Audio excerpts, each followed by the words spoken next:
நண்பர்களுக்கு வணக்கம். தாய்ப்பாசம் அப்படிங்கிறது தான் பெத்த குழந்தைங்க கிட்ட மட்டும் காட்டுறது இல்லைங்க. ஒரு தாய்க்கு இந்த உலகத்துல இருக்கிற அத்தனை குழந்தைங்களுமே பெத்த புள்ள மாதிரி தான். அப்படிதான் இங்க ஒரு தாய் தன்னுடைய தாய் உள்ளத்தோட ஒரு குழந்தைய காப்பாத்துறாங்க. கதையை கேளுங்க. என்னம்மா இது? ஃப்ளாஸ்க்ல பால் அப்படியே இருக்கு, பழங்களை கூட தொடல. இப்படி இருந்தா உடம்பு எப்படி குணமாகும்? 30 வயது இளைஞன் ஒருவன் ஆதங்கமாய் கேட்டான். பிடிக்கல ராகவா, வாய்க்கு ஒன்று சரிப்படலடா. அந்த ஆயாசத்தில் பெருமிதம் கலந்திருந்தது அந்த பெண்மணிக்கு. பிடிக்கலைன்னா சாப்பிடாம இருந்துடுறதா? என்னங்க, இந்த பார்சலை பிரிங்க என்ற மருமகள் வயற்குடையிலிருந்து ஸ்டீல் தட்டை எடுத்தாள். கணவன் தந்த பார்சலில் இருந்து இடியாப்பத்தை எடுத்து தட்டில் வைத்து பால் ஊற்றி மாமியாருக்கு ஊட்டத் தொடங்கினாள். வேண்டாருக்கு, சாப்பிட பிடிக்கலமா. இன்னும் ஒரு வாரத்துல ஆப்ரேஷன். உடம்புல சக்தி வேண்டாமா? சாப்பிடுங்கத்த. ஏக்கத்துடன் அவர்களையே பார்த்து கொண்டிருந்த விஜயா அதற்கு மேல் பார்க்க திராணியின்றி மறுபுறம் திரும்பி படுத்து கொண்டாள். கண்களின் உப்பு நீர் காது மடலை நோக்கி இறங்கியது. நரையோடிய அலையலையான கூந்தலும் களைப்பை மீறிய களையான முகமும் முன்பு எப்போதோ சாப்பிட்ட சத்துள்ள உணவின் வனப்பும் வாழ்ந்து கெட்டவள் என்பதை அப்பட்டமாய் காண்பித்தது. அது அரசு மருத்துவமனை. நீளமான வராண்டாவில் எதிரும் புதிருமாக 40 படுக்கைகள். எவ்வளவுதான் அரசாங்கமும் ஹாஸ்பிட்டலும் சுத்தம் சுத்தம் என்று சுகாதாரத்தை வலியுறுத்தியிருந்தாலும் பொதுமக்களின் ஒத்துழைப்பு இல்லாததால் கட்டடத்தின் புதிய சுவர்கள் வெற்றிலை குதப்பிய எச்சிலால் அவமானம் பூசி நின்றன. டெட்டால் வாசத்தை மீறி மூத்திர வாடை சுமந்து வந்தது காற்று. 17 வயது மகளை வீல் சேரில் வைத்து தள்ளி கொண்டு வந்தாள் பரமேஸ்வரி. மகளை சிரமத்துடன் குழந்தையைப் போல் தூக்கி கட்டிலில் படுக்க வைத்தவளை பார்த்தாலே உழைத்து களைத்த உடலும் உடையும் முகமுமாய் வறுமையின் கோட்டையில் வசிப்பவள் என்று சொல்லாமல் சொல்லியது. 4-5 வீடுகளில் வீட்டு வேலை செய்பவள். கணவன் வயிறு முட்ட குடித்து உயிர் விட்டதால் ஒரே மகளின் வயிறு காயாமல் படிக்க வைத்து ஃபுட்பால் பிளேயராக தேசிய அளவில் 4ஆம் இடத்தில் அமர்த்தி இருப்பதில் அசத்தலான அவளின் உழைப்பு இருக்கிறது. மகளை இந்த அளவிற்கு உயர்த்த வாடகை தாயாகவும் இருந்திருக்கிறாள். காலில் ஆப்ரேஷன் பண்ண பிள்ளைய எதுக்கு பாத்ரூம்க்கெல்லாம் அழைச்சிட்டு போற? வெட்லையே? அக்கறையோடு கேட்டாள் பக்கத்து கட்டிலில் இருந்த விஜயா. இல்லை பாட்டி, சும்மாவே படுத்த இடத்துலேயே சூச்சு எல்லாம் போயிட்டு இருந்தா எப்போ எழுந்து நடக்கிறதா? டைம் ஆச்சுடி காவியா, அம்மா கிளம்பட்டா? சீக்கிரம் வந்துடுவேன். சரிம்மா என்றாள் காவியா. பயிற்சியின் போது கால் முட்டியில் அடிபட்டு இரத்தம் உறைந்து நடக்க முடியாமல் ஆப்ரேஷன் வரை கொண்டு வந்து விட்டிருக்கிறது. ஒரு ஆத்திர அவசரத்துக்கு பக்கத்துல நீ இருந்தா தானே? சில நாட்கள் பழகிய உரிமையில் சொன்னாள் விஜயா. புரியுதுமா, ஒரு மனிதாபிமானத்துக்கு 2-3 நாளுக்கு அவங்களே பார்த்துப்பாங்க. அதுக்கு மேலே அவங்களால முடியாது இல்லைம்மா. நான் வேலை செய்கிற வீடெல்லாம் வயசானவங்க வேலைக்கு போகிறவங்கன்னு இருக்கிறாங்க. முடியலைன்னு தானே வேலைக்கு வச்சிருக்கிறாங்க. ஒரேடியாக லீவ் போட்டால் வேற ஆளை தேடிப்பாங்க. இப்பெல்லாம் வீட்டு வேலை கூட கிடைக்கிறது கஷ்டமாக இருக்குமா. கொஞ்சம் பார்த்துக்கம்மா. அம்மா, பாட்டியையே நான் தான் பார்த்துக்கிறேன் ஓவியா என்றாள் கிண்டலாய். பாரேன், ரொம்ப வாயிடி உனக்கு. சிரித்தபடி கிளம்பினாள் பரமேஸ்வரி.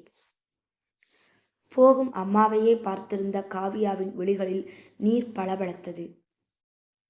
ஏமா அலற காவியா, கால் வலிக்குதா? பதட்டமாய் கேட்டாள் விஜயா. அதெல்லாம் இல்லை, அம்மா ரொம்ப பாவம் பாட்டி. நான் சீக்கிரம் சரியாகி நல்லா விளையாடி ஸ்டேட் லெவலில் ஜெயிப்பேன்.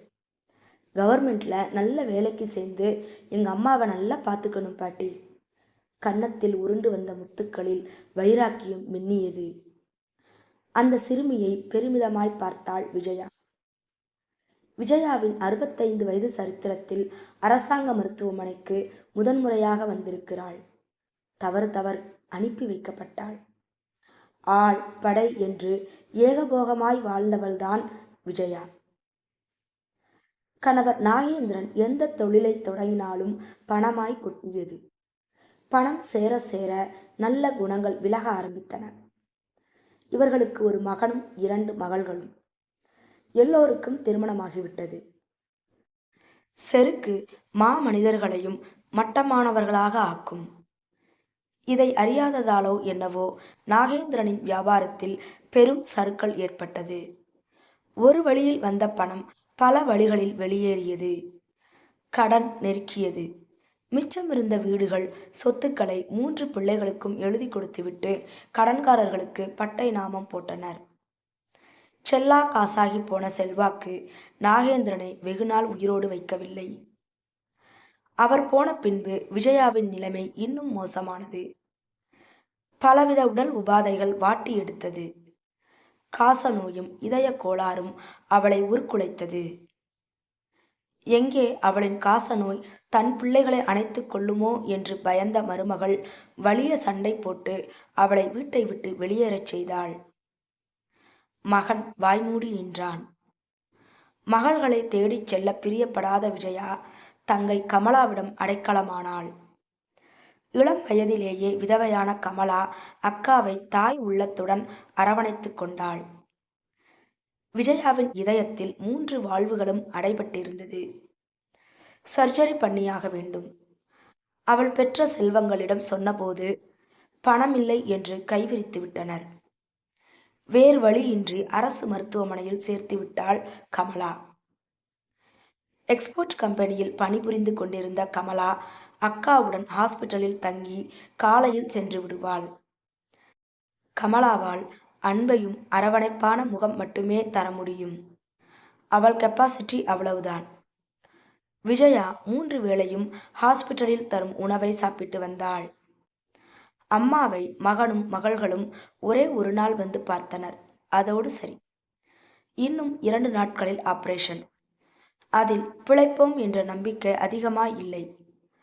ஆனால் அதற்குள் தன் பிள்ளைகளையும் பேர பிள்ளைகளையும் பார்த்துவிட வேண்டும் என்று ஏக்கப்பட்டாள் விஜயா. கமலா ஃபோன் பண்ணி இருப்பதாகவும் அவர்கள் அனைவரும் கண்டிப்பாக நாளை வருவார்கள் என்றும் சொன்னாள்.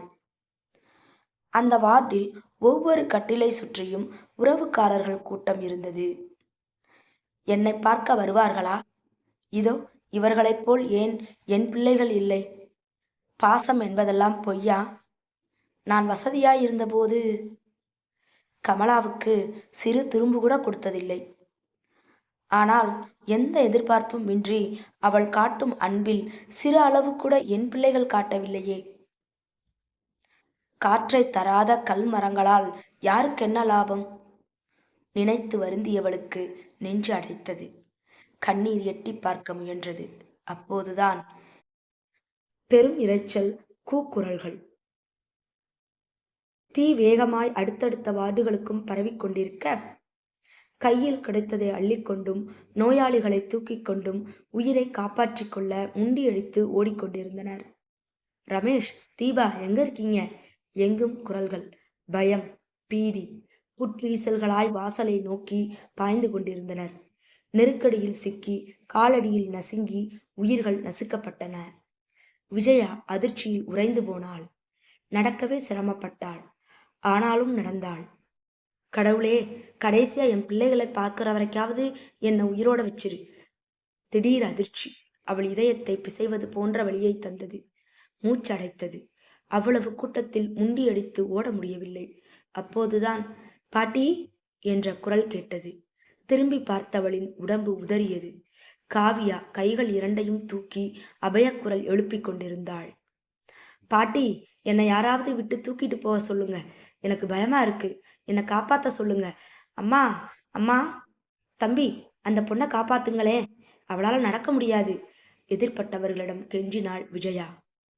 அவரவர் தன் உயிரை காப்பாற்றிக் கொள்வதில் முனைப்பாய் இருக்க, முதல்ல நீ ஓடி உன் உயிரை காப்பாத்திக்க. அதோ அடுத்த வார்டு வரைக்கும் நெருப்பு பத்திக்குச்சு. டே செளியா, ஓடு ஓடு. முன்னே சென்ற சிறுவனை தொடர்ந்து ஓடினான் அந்த வாலிபன். விஜயாவின் வேண்டுகோளை யாரும் ஏற்கவில்லை, செவிசாய்க்கவும் இல்லை. விஜயா காவியாவை நோக்கி ஓடினாள். தன் மனதை உறுதிப்படுத்திக் கொண்டு அவளை தூக்கினாள். கனமாயிருந்தாள். தூக்கிக் கொண்டு நடக்க சிரமமாயிருந்தது. ஆனாலும் நடக்காமல் ஓடினாள். மூச்சு வாங்கியது. கண்களை இருட்டிக் கொண்டு வந்தது. கால்கள் பின்னின. ஆனாலும் வாசலை நோக்கி ஓடினாள். நல்ல வேலைக்கு சேர்ந்து எங்க அம்மாவை நல்லா பார்த்துக்கணும் பாட்டி. காவியாவின் கண்ணீர் மொழி காதில் ரீங்கரித்தது. அதற்கு இந்த குழந்தை நடக்கணும், உயிரோடு இருக்கணும். உன் பிள்ளைய பார்க்க வேண்டாமா? அந்த பொண்ணை இறக்கி விடு. பாசம் எச்சரித்தது. ஆனாலும் ஓடினாள். வாசலை தொட்டு விட்டாள். யாரோ ஒரு போலீஸோ சிப்பந்தியோ காவியாவை வாங்கிக் கொள்ள விஜயா துவண்டு சரிந்தாள். கண்கள் நிலை குத்தின. உறைந்த கருவிழிகளுக்குள் தன் பிள்ளைகளும் அவர்கள் பெற்ற பிள்ளைகளும் வரிசை கட்டி நின்றிருந்தனர்.